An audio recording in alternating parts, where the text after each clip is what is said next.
اعوذ باللہ من الشیطان الرجیم بسم اللہ الرحمن الرحیم رب اشرح لی صدری ویسر لی امری واحلل عقدۃ من لسانی یفقہوا قولی۔ حیات الصحابہ رضی اللہ تعالی عنہم، حصہ اول، دعوت کا باب۔ حضرت ابوذر غفاری رضی اللہ تعالی عنہ کا سختیاں برداشت کرنا، دوسرا حصہ۔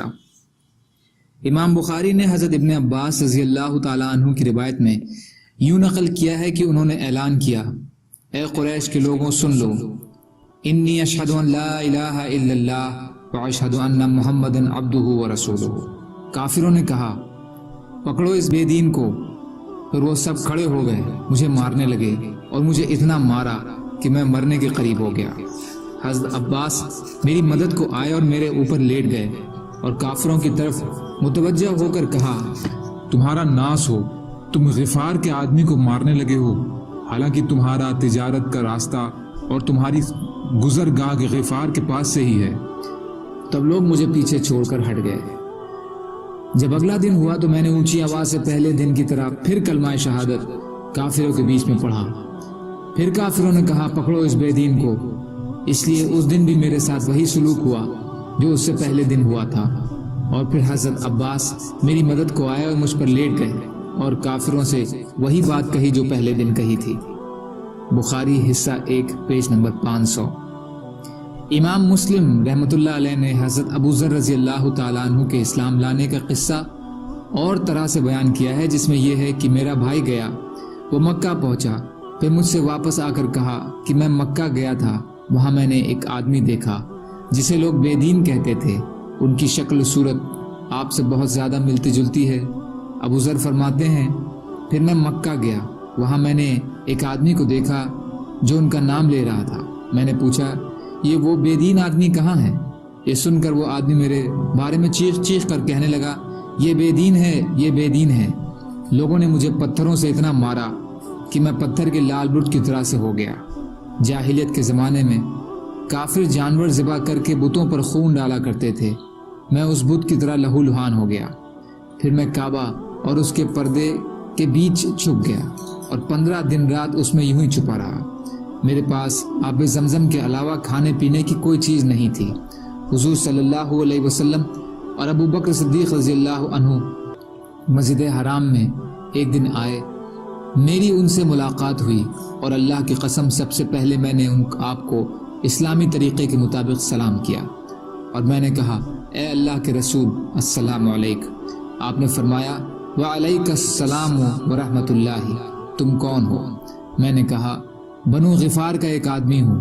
آپ کے ساتھ ابو بکر رضی اللہ تعالیٰ عنہ نے کہا مجھے آج رات ان کو اپنا مہمان بنانے کی اجازت دے دیجیے۔ پھر وہ مجھے اپنے گھر لے گئے جو مکہ کے نیچے حصے میں تھا۔ انہوں نے مجھے کچھ مٹھی کشمش لا کر دی۔ پھر میں اپنے بھائی کے پاس آیا اور میں نے اسے بتایا کہ میں مسلمان ہو گیا ہوں۔ اس نے کہا میں بھی تمہارے دین پر ہوں۔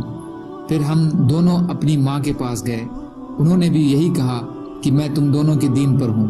پھر میں نے اپنی قوم کو جا کر دعوت دی، ان میں سے کچھ لوگوں نے میری تابعداری کی اور وہ مسلمان ہو گئے۔ مسلم شریف کی حدیث۔ حضرت ابوذر رضی اللہ عنہ فرماتے ہیں کہ میں مکہ میں حضور صلی اللہ علیہ وسلم کے ساتھ ٹھہر گیا۔ آپ نے مجھے اسلام سکھایا اور میں نے کچھ قرآن بھی پڑھ لیا۔ پھر میں نے کہا اے اللہ کے رسول صلی اللہ علیہ وسلم، میں اپنے دین کا اعلان کرنا چاہتا ہوں۔ آپ نے فرمایا مجھے تمہارے بارے میں خطرہ ہے کہ تم کو قتل کر دیا جائے گا۔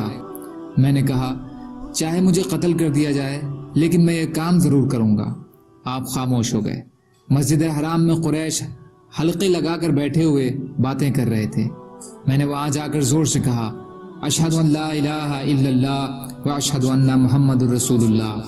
یہ سنتے ہی تمام حلقے ٹوٹ گئے اور وہ لوگ کھڑے ہو کر مجھے مارنے لگے اور مجھے لال بت بنا کر چھوڑا، اور ان کا یہ خیال تھا کہ مجھے قتل کر چکے ہیں۔ جب مجھے کچھ سکون ہوا تو میں حضور صلی اللہ علیہ وسلم کی خدمت میں آیا۔ آپ نے میرا یہ حال دیکھ کر فرمایا کہ کیا میں نے تم کو منع نہیں کیا تھا؟ میں نے کہا اے اللہ کے نبی صلی اللہ علیہ وسلم، یہ میرے دل کی چاہت تھی جسے میں نے پورا کر لیا۔ میں حضور صلی اللہ علیہ وسلم کے پاس ٹھہر گیا۔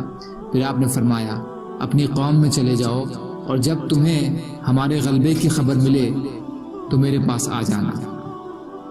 ہلیہ حصہ 1 پیج نمبر 158 کی حدیث۔ ایک روایت میں حضرت ابوذر رضی اللہ تعالی عنہ فرماتے ہیں کہ میں مکہ گیا، وادی مکہ کے تمام لوگ مجھ پر ہڈیاں اور ڈھیلے لے کر ٹوٹ پڑے اور مجھے اتنا مارا کہ میں بے ہوش ہو کر گر گیا۔ جب مجھے ہوش آیا اور میں اٹھا تو میں نے دیکھا کہ میں پتھر کے لال بت کی طرح سے لہو لہان ہوں۔ بخاری جلد 1 پیج نمبر 545۔ سبحان اللہ و بحمدہ، سبحانک اللہم و بحمدک، اشہد ان لا الہ الا انت، استغفرک و اتوب الیک۔ سبحان ربک رب العزت عما یصفون وسلام علی المرسلین والحمد للہ رب العالمین برحمتک یا ارحم الراحمین۔ لا الہ الا اللہ محمد رسول اللہ۔